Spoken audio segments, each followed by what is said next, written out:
Coming up on this edition of Mustang News, we take a look at the controversy involving two Greek organizations on campus. Plus, we speak to members of the MSU track team. All this and more coming up.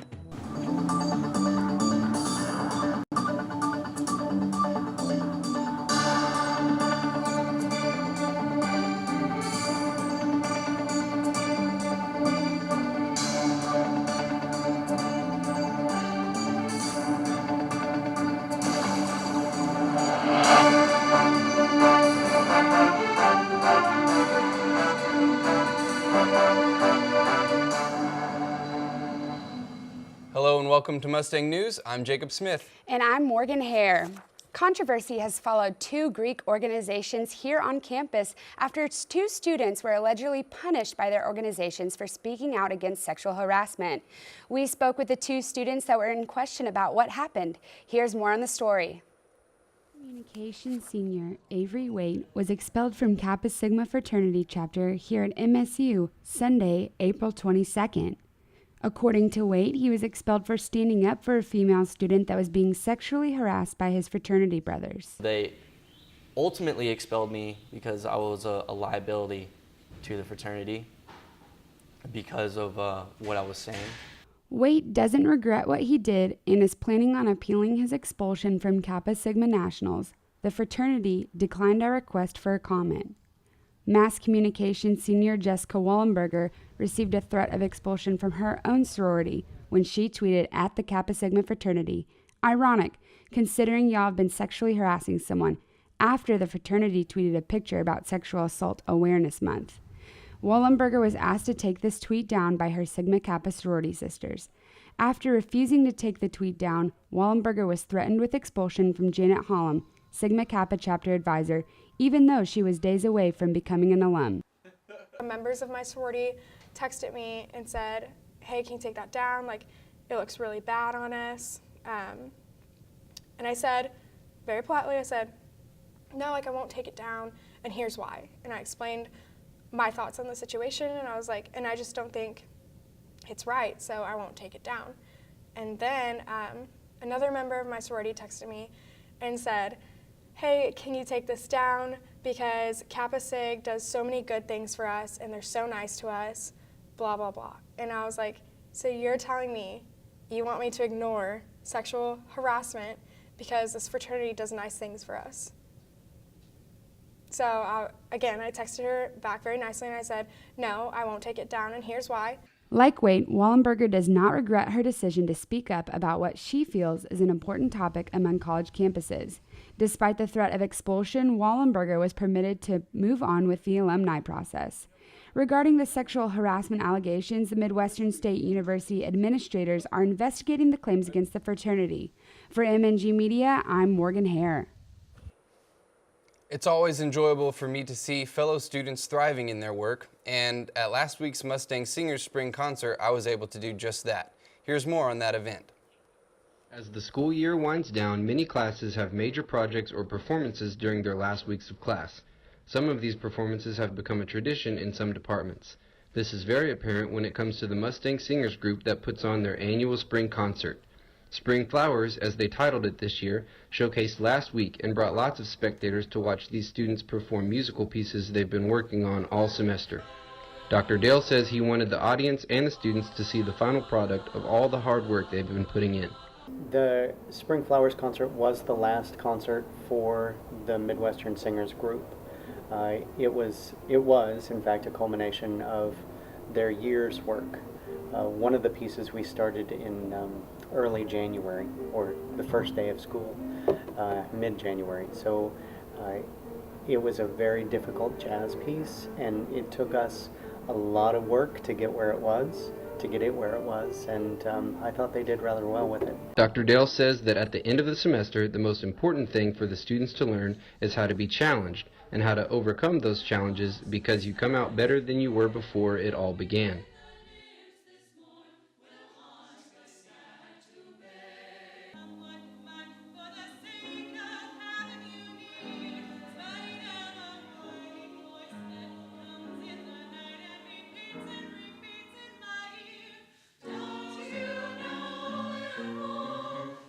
I always hope for any singer in a choir to be challenged musically, to be challenged maybe socially or politically. You know, some aspect of them is stretched, and quite often it's through poetry with choral music. Sometimes it's musically, like I said, with the rhythmic aspect of the Renaissance music, or the harmonic aspect of the jazz music. It's challenging to them. It's challenging for them, and as much as I want them to just be able to read something through and know it just right off the bat, if you don't challenge a student, everyone, the student becomes complacent. If you don't challenge everyone, they become complacent.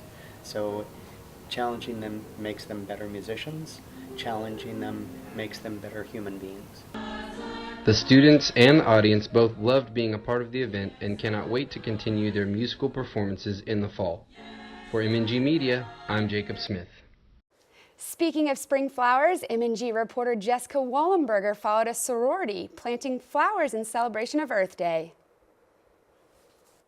Members of Sigma Kappa sorority spent their day planting flowers and plants in the gardens in front of Moffett Library in celebration of Earth Day. Sarah Mahan, Vice President of Philanthropic Services for Sigma Kappa, spoke about why the women were planting flowers. One of our philanthropies is Inherit the Earth, and so today, since it's Earth Day, we decided to come out here and plant flowers and redo the library garden. The ladies were given some brief instructions from the MSU grounds superintendent, as well as shovels and plants to get the job done. Sophomore Macy Hogue talks about why it is important to take care of our Earth. It's important because there are so many things destroying the Earth, such as like cars and energy and global warming and all that stuff. So it's good to just take a day at least to just kind of revamp the plants in the area and all that stuff. MSU groundskeeper Armando Munez was there to help the ladies with the planting and to answer any questions. Armando stresses the importance of keeping our campus looking good. What I mean by that is any incoming student, parents, when they see the campus, the first impression they get is outside. And the more beautiful that we can make it with the help from the students, the better we are at gaining students as well. To continue keeping the campus looking the best it can, members of Sigma Kappa will be responsible for watering the plants and flowers they planted this upcoming fall. Overall, there is one major thing we can do to help keep MSU beautiful. Pick up trash. Or at least put their trash in the can. So next time you see trash on campus, put it in a trash can. For MNG Media, I'm Jessica Wollenberger. The Wichita Theater recently opened a new dinner stage across from the street, its main stage. The first show performed on the new stage was A Murder, staged right, and was about a murder during a performance of Hamlet. Dinner guests interacted with the performers as they tried to figure out who murdered the actor that played Hamlet in the performance. Earlier this week, we sat down with the president of the Wichita Theater, Dwayne Jackson, to find out what it was like for the new stage downtown.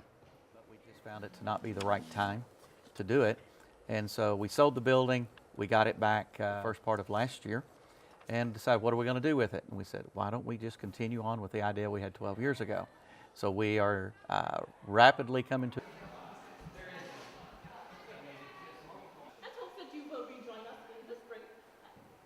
The dinner stage seats approximately 150 people and can host anything from couple to small parties. The stage primarily does murder mysteries, but will also premiere other shows such as musicals. Jackson hopes the new stage brings more people downtown and gives new actors the chance to show their skills on a stage that's primarily non-vocal. To give our actors a chance to do something different. Our main stage at the Wichita Theater is primarily we do mostly musicals. The dinner stage gives those opportunities to those that are not vocalists and for the audience members that don't necessarily care to sit through a musical. Now we're going to head over to Sports Scene to see what's been happening with our MSU athletes.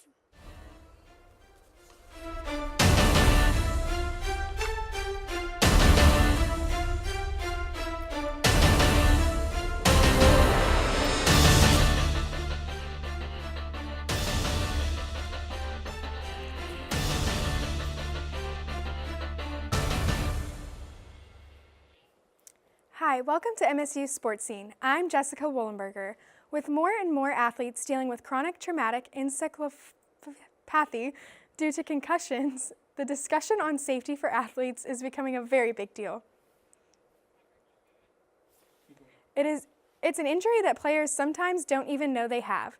Concussions are being taken more seriously in many sports, including football, where the NFL players suffered 281 reported concussions in the 2017-2018 season. But what happens to MSU athletes when they suffer a concussion? To find out, we talked to athletic trainer Elias Monsivais. We have series of tests like impact testing, best tests, and such of that nature. Before we have players come in, we get sickle cell testing, and we actually test them for impact testing, which measures their baseline scores. After their baseline tests, players are tested multiple times after to make sure they can be returned to the return to play protocol. It's good to know that these Mustangs are in good hands. Here's a look at the end of the MSU softball team season from MSU Sports Scene reporter Craig Tidmore. The Midwestern State softball team got off to a hot start this season. However, the ending was not one that the Mustangs were looking for. The Mustangs ended the season with a record of 15 wins and 23 losses. But senior catcher Amanda Thomas still feels like it was a good season overall. Overall, I think we had a good season. I mean, it didn't end up how we wanted it to, but I think it was a good growing year. Like talked about, we had 9 new people coming in. More than half the team was newcomers, so I think it gave us a good year to get to know everybody and know everybody's strengths and weaknesses and really gel as a team overall. With Thomas's collegiate softball career coming to a close, she hopes to continue to be a part of the Mustangs in a different role. I'm hoping to be the grad assistant next year. That's the plan right now, so as long as that works out, I will. And I'm really excited about that and to see what it brings. And I know that I'm going to learn a lot from Coach Ryle and Coach Schultz. I mean, they're great influences. They know a lot, and I know that they can teach me a lot into the field that I want to go into. After her time with MSU, she plans to pursue coaching to help give back to the game that has given so much to her. For MNG Media, I'm Craig Tidmore. Joining us today are MSU track runners Bridget Riley and Katie Till. How are you ladies doing? Good. Good, thank you for being here. To start off, what are some areas you both wanted to see growth in during this season? I would say for me, one of the things I wanted to see growth in was the motivation to wake up in the morning. It was a big change going from high school. We wake up at just regular school time, but practice isn't until like 3:30 or 4 o'clock. Here we have practice at 5:30 or 6 o'clock every day. And I got better at it as the season went on, but I'm still not there yet. And for you? Basically, I redshirted this whole season, so basically all I wanted to do was get back in the boat and start paddling again and just work hard on my base training.